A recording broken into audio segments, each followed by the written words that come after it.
of moving higher here into the closing auction. All this coming after a hotter than expected CPI inflation print earlier this morning, and some news in the world of geopolitics. Investors somewhat shaking it off. Let's kick things off with the great Peter Tuchman. The Dow positive, the NYSE Composite Index positive. Look at the S&P though, trying to make a bit of a bid into the close. I think they spent all day trying to shake it off.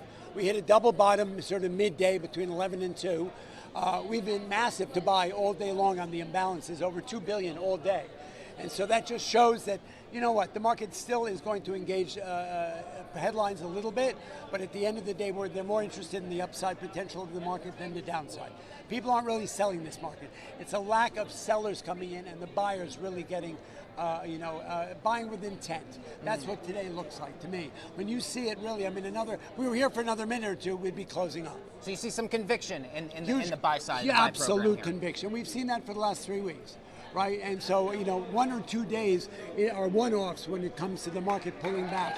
That was an oil play, but for this, it's definitely buying with conviction. Yeah, we're just 1 day removed from another round of all-time highs. We'll see what tomorrow's tape is. The Einstein of Wall Street. Peter, kick us off. Thank you, Peter. Nice to see you as always. All right, time now from the close. AAR set to do the honors.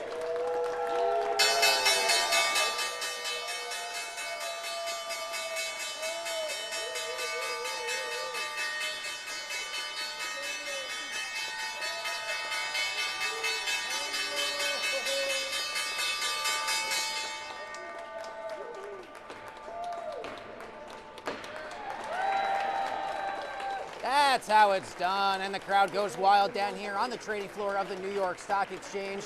Your final tail of the tape on this, what is it? Tuesday, May 12th, the S&P 500 in negative territory, 0.16%, not even 2/5 down. The Dow eking out a positive round of gains, though, up 1/10. The NYSE Composite Index also in the green, up 0.2. And the small caps down about 1% as well. Memory stocks and semis hardest hit on the day. Shares of Micron down 5, SanDisk down 7, Marvell and Intel down 4 and 7% there respectively. Software stocks also mostly lower on the day, though names like MongoDB in positive territory. Handful of retail names actually doing pretty well for today's tape, not to be forgotten here. Target, Costco, and TJX. Yields all up across the board. The biggest move happening with the 5-year Treasury. That putting downward pressure on the major home builders. Let's talk with Phil Rosen now, longtime friend of the show, chief market strategist at ProCap Financial. My man, thank you for being here today. Thank you, JD. As we look, so if you and I were here this time yesterday, we'd be saying, wow, another round of all-time highs. Sell side a little bit louder for the S&P 500, but we're still basically at these all-time highs. What are a few of the things that you're following, you're seeing investors contend with day to day? I mean, the whole story is earnings, right? Earnings continue to be revised higher for the year, and earnings have come in extremely well through the first quarter. And if you look at tech stocks and tech earnings, stocks are actually cheaper today than they were 4 or 5 months ago because earnings have been so good and they've crushed expectations so bad. So that continues to be the jet fuel for markets. We had a bit of a pullback today, a little bit of slower momentum, but to me, there's nothing right now that says, okay, it's time to really start to get cautious. Speaking of jet fuel, though, investors shaking off another round of geopolitical concerns. This type of things in the first and second week of March with regards to the conflict in Iran, including jet fuel and diesel prices, that caused stocks to really pull back. Investors saying, yeah, we've kind of seen this play out before. Let's focus on earnings instead. So I looked at the inflation report this morning, 3.8% year over year. That's a little higher than we expected.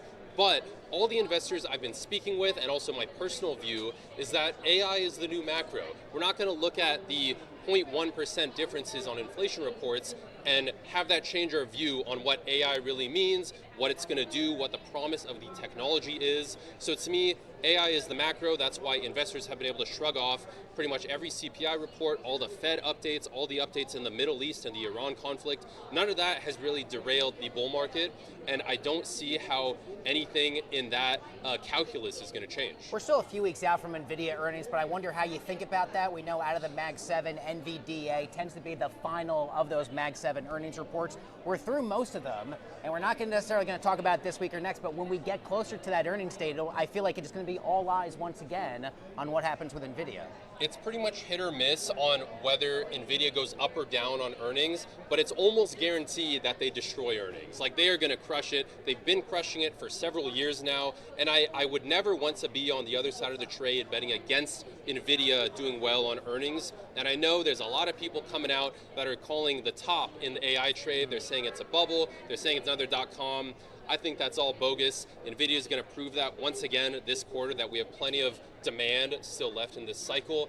NVIDIA, it's so consistently good, it's not even on my radar right now. All right, Phil Rosen, Chief Market Strategist at ProCap Financial, one of our very good friends here on Taking Stock. My man, come back anytime. Thank you, thank you. Good to see you, Skylar. Grab your mic. Howard, you and I will head this way. We're bringing the biggest analyst calls on this morning's tape.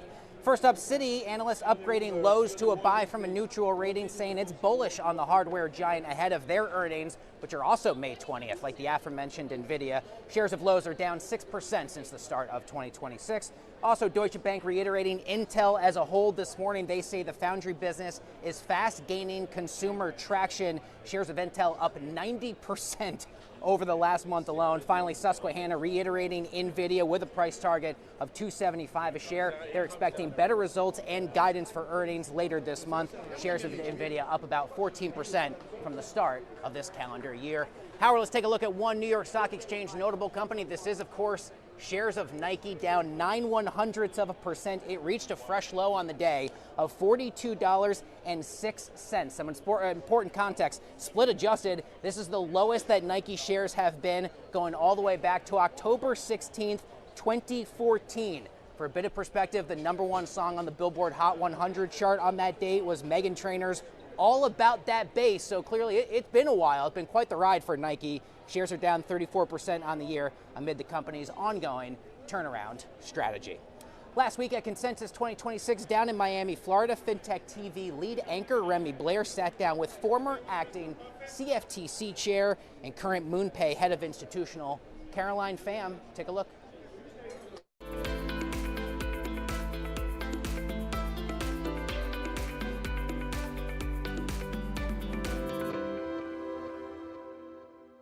Welcome to FinTech TV live from Consensus Miami. Now, MoonPay is moving beyond just being a crypto on-ramp and a massive push to dominate market infrastructure on two strategic acquisitions. Now, DFlow to power Solana trading, and Israeli security startup Sodot to secure institutional assets. Well, here to discuss this expansion is Caroline Pham, who is Chief Legal Officer and Chief Admin Officer at MoonPay. Caroline, great to have you here. Thank you so much for joining me. Thank you so much for having me on the show. It's exciting to be here. And I've now added another title, which is Head of MoonPay Institutional. Yes, so I do want to ask you about that. You are wearing 3 executive hats here, and you're on the ground in Miami. We're here the final day of Consensus 2026. So tell us about your experience now that you have assumed all of these roles. Thank you so much. Well, it's been so exciting to join MoonPay. I mean, really what drew me to MoonPay was the vision of our founder and CEO, Ivan Soto-Wright, and Keith Grossman, our president, but really looking at how MoonPay should be the operating system for value. And when you think about the operating system for value, it's really about how do you interact with your money? Your money should work for you. Your money should be available for you when you want it, how you want it, and you should be able to talk to it. You should be able to converse with it. You should be able to use a chat box, just like you can use with a Google search, with your AI chatbot, with your Gen AI. And so with MoonPay agents, when we've really unleashed agentic payments, really opening the door for agentic commerce, it's just the first building block in having an operating system for value, where you can type in what it is that you want to do in natural language and have your agents handle that for you. So if you want to set up a recurring bill pay, if you want to plan a kid's birthday party, set a budget, set limits, if you want to do your own agentic trading bot, all of these things are really possible with the approach that MoonPay takes to an operating system for value. And when I saw this amazing technology that MoonPay has and how it's scaled, and it's been proven to operate at scale. So if you think about MoonPay, it's 30 million users, 180 countries, being able to settle in 120 fiat currencies. To me, I thought institutions would love to be able to have this capability. You get blockchain in a box with white label technology infrastructure. And so it's been proven at scale, it's secure, it's resilient. You mentioned our acquisitions, 100 million all-stock deal for Sodot, which is an Israeli defense technology firm that does secure wallet infrastructure, founded by Ido Sofer. And then DFlow, founded by Nitesh. And DFlow is the execution layer for Solana. I think it powers maybe over 65% of Coinbase's volume on Solana. So this is really about owning the entire tech stack end to end, at scale. And most importantly, and this is something I say in Washington all the time, you can have KYC AML with DeFi. A lot of people say that's against the ethos of DeFi. They say that that's not what DeFi is about, but that just doesn't make sense. DeFi is about having access to markets. It's about making any chain, any token, any wallet available to anyone. That's what our technology enables, and we do it with KYC AML.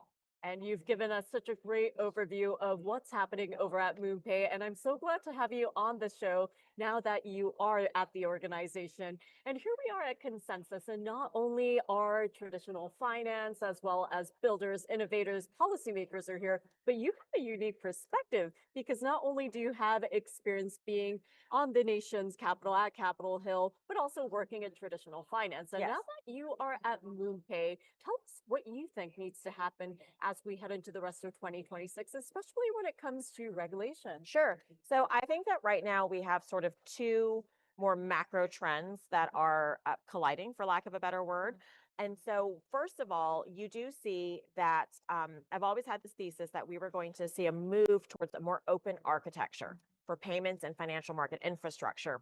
That's very consistent with the trend towards open banking, which started with the fintech revolution in the 90s.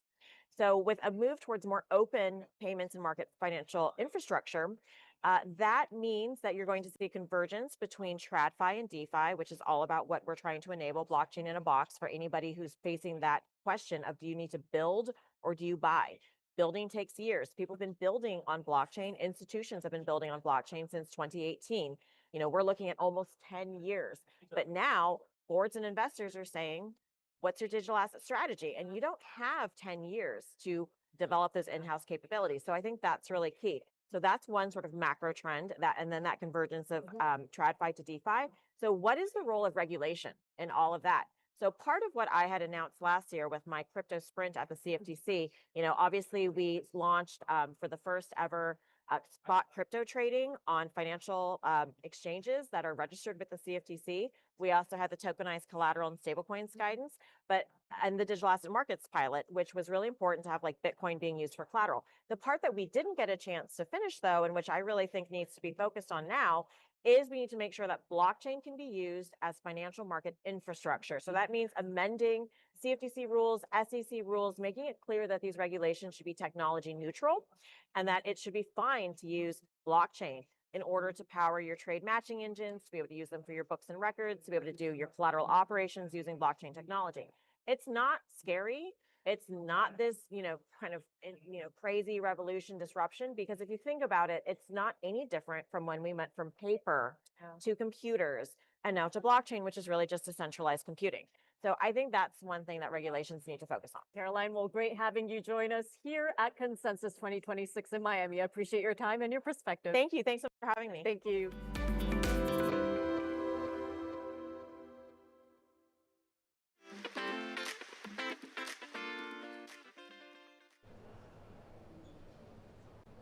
Welcome back to the show, to the world of fintech, crypto, and artificial intelligence headlines. We now turn at this hour. The crypto majors are all down in negative territory, with Bitcoin reclaiming a little bit of a newly formed support system right around 80,000.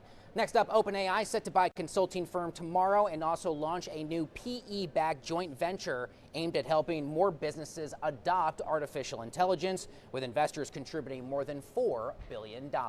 And finally, South Korean officials raising the idea of a so-called citizen dividend funded by AI-driven tax revenue, as growing profits at chip giants spark renewed debate over who should benefit from the global artificial intelligence boom.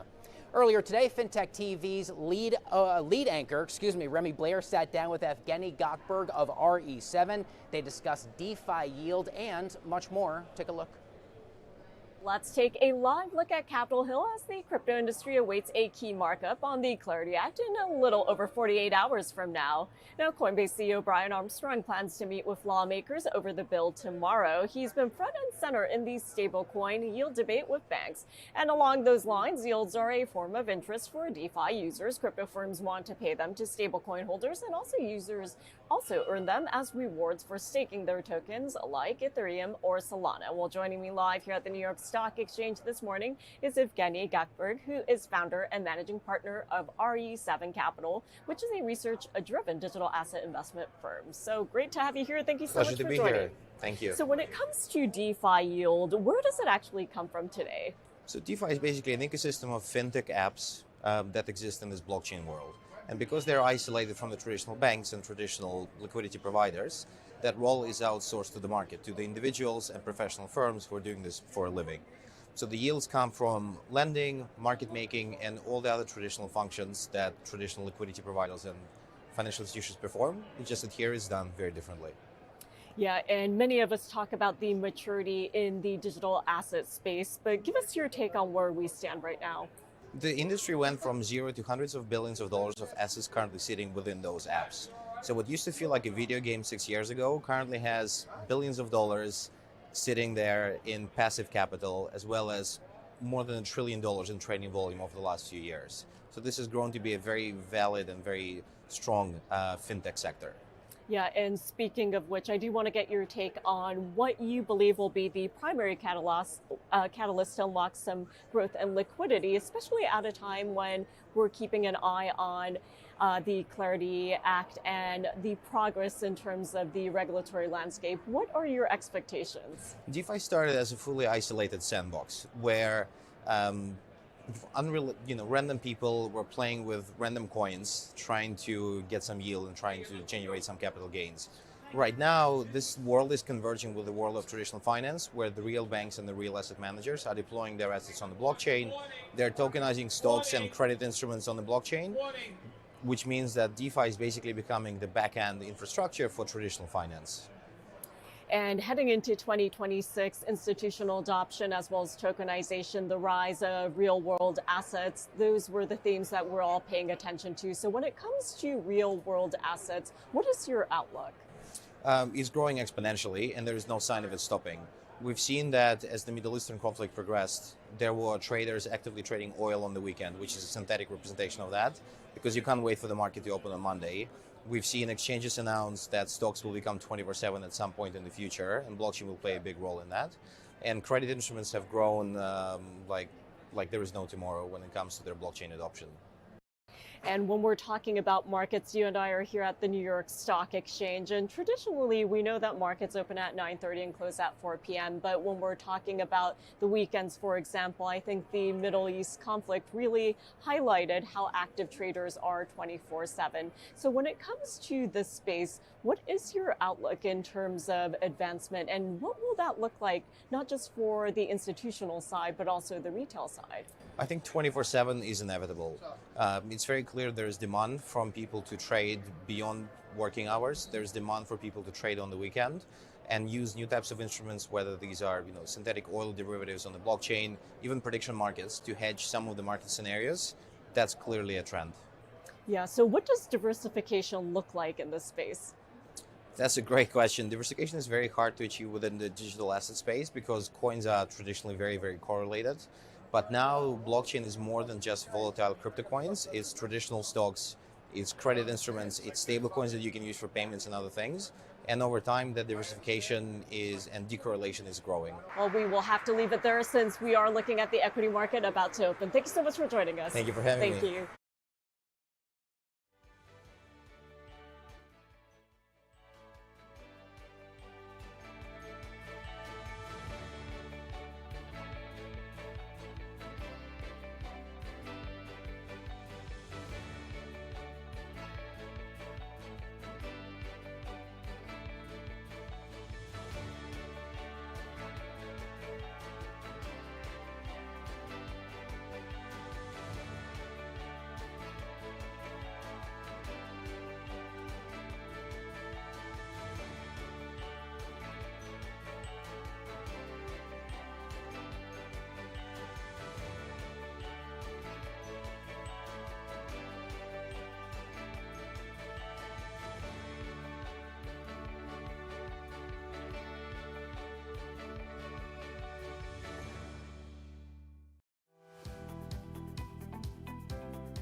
Welcome back to the show. Everyone talks about the artificial intelligence boom, but which layer of the AI ecosystem ultimately wins? Last week on the JD Durkin Show, I caught up with the great Kai Wu of Sparkline Capital to find out. Take a look. Let's start with the AI boom. Where are we really in the so-called value chain right now? The relationship between infrastructure, cloud compute, the foundation models. How do you approach this to make it make sense for someone watching? Yeah, look, I'm a big AI bull. I was training my own LLMs in 2020. But I think the lesson as investors we should be very cautious about is that just because a technology is transformative doesn't mean that you'll make money investing in the companies. So it's very important to think about, first of all, timing, where are we in the cycle? And second of all, where in the value chain are you putting your money?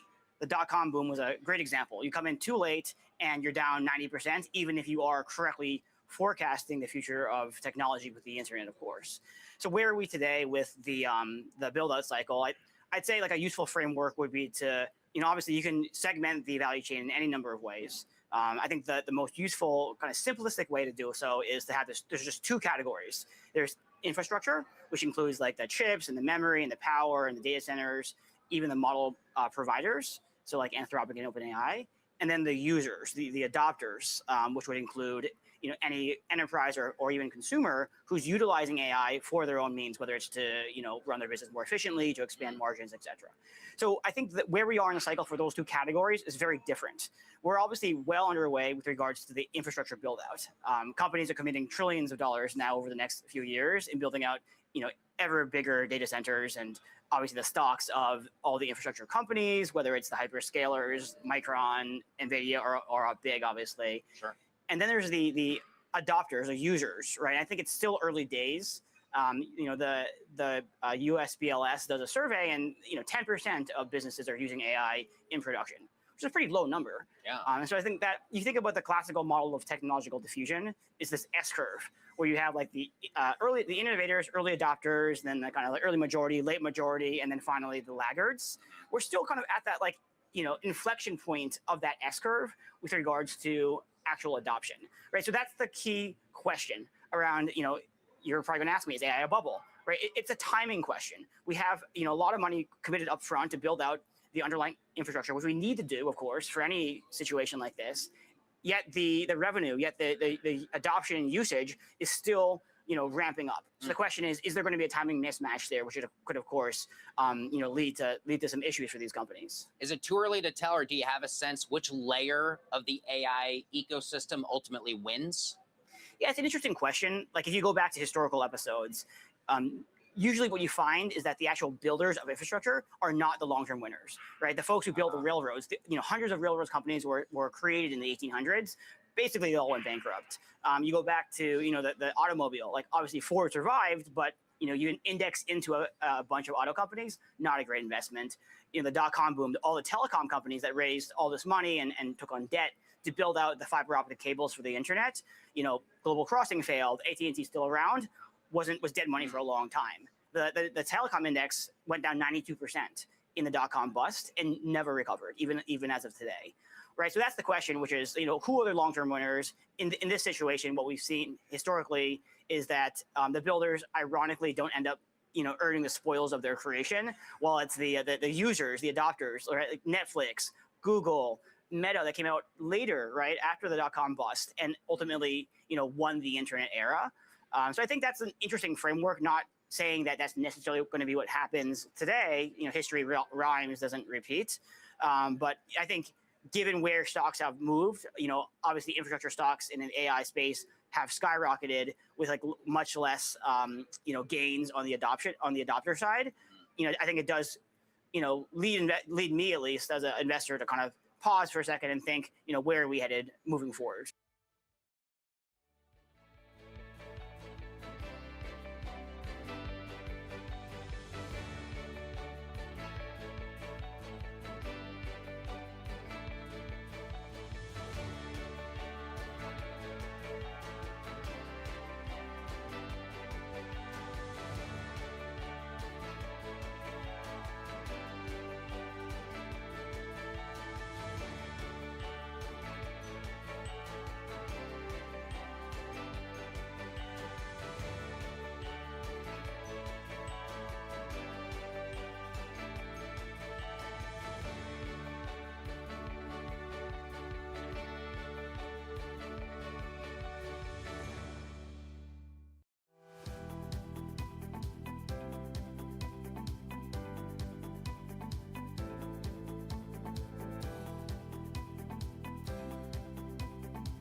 welcome back. I'm Scarlett Sieber with Money 2020, and this is how fintech companies actually make money.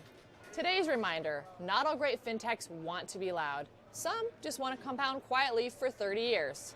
Let's meet one. Meet Vestwell. Vestwell provides infrastructure for retirement and workplace savings, powering 401ks, IRAs, and employer plans behind the scenes.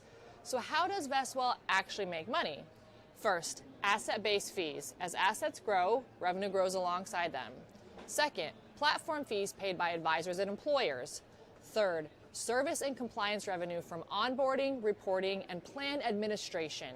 And fourth, time. Retirement dollars are incredibly sticky. So here's why investors love this model. Churn is low, regulatory barriers are high, and once assets land, they tend to stay put for decades. Momentum check. Vestwell's massive Series D in Q1 26 was a reminder that predictability still commands a premium in fintech, even if it's not flashy. So what is Vestwell's moat now? Inertia and trust. Employers don't change retirement platforms lightly. Employees expect stability. And that is exactly how Vestwell actually makes that money. Slowly, predictably, and at scale that doesn't show up on social media, but absolutely shows up in revenue. Turns out patience is still one of fintech's best business models. Not one of mine, I'll tell you that right now. Have a company that you want us to feature? Drop it in the comments below, and it just might make the cut. In the meantime, back over to you.